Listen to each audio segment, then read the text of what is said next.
പുതിയ coach Dorival ജൂനിയറുടെ കീഴിൽ ആദ്യമായി ഇറങ്ങിയ അന്താരാഷ്ട്ര സൗഹൃദ മത്സരങ്ങളിൽ ബ്രസീൽ മികച്ച പ്രകടനമാണ് പുറത്തെടുത്തത്. വെംബ്ലിയിൽ ഇംഗ്ലണ്ടിനെ 1 ഗോളിന് പരാജയപ്പെടുത്തിയപ്പോൾ സാന്റിയാഗോ ബെർണബ്യൂവിൽ നടന്ന രണ്ടാമത്തെ മത്സരത്തിൽ സ്പെയിനിനെ സമനിലയിൽ പിടിക്കുകയും ചെയ്തു.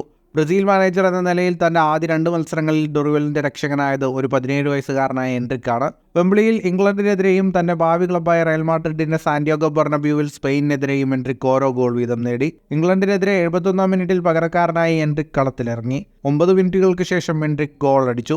ബ്രസീൽ സീനിയർ ദേശീയ ടീമിനായി എൻട്രിക്കിന്റെ ആദ്യ ഗോളായിരുന്നു ഇത്. ബ്രസീൽ ജേഴ്സിയിൽ 3-ാം മത്സരത്തിലാണ് എൻട്രിക്കിന്റെ ഗോൾ നേട്ടം. ഇതോടെ 17 വർഷവും 246 ദിവസവും പ്രായമുള്ള എൻട്രിക്ക് ചരിത്രപ്രസിദ്ധമായ വെംബ്ലി സ്റ്റേഡിയത്തിലെ ഏറ്റവും പ്രായം കുറഞ്ഞ അന്താരാഷ്ട്ര ഗോൾ സ്കോററായി. സ്പെയിൻ ബ്രസീൽ സൗഹൃദ മത്സരത്തിൽ ഡൊറിവൽ ജൂനിയർ എൻട്രിക്കിന് കൂടുതൽ സമയം നൽകി. ഇടവേളയ്ക്ക് ശേഷം റഫീഞ്ഞയ്ക്ക് പകരമാണ് എൻട്രിക്ക് കളത്തിലിറങ്ങിയത്. സ്പെയിനിനെതിരെ 2-1 പിന്നിലായ ബ്രസീലിന് ഹാഫ് ടൈമിന് ശേഷം സമനില പിടിക്കാൻ അധികം കാത്തിരിക്കേണ്ടി വന്നില്ല. 50-ാം മിനിറ്റിൽ എൻട്രിക്കിലൂടെ ബ്രസീൽ സമനില പിടിച്ചു.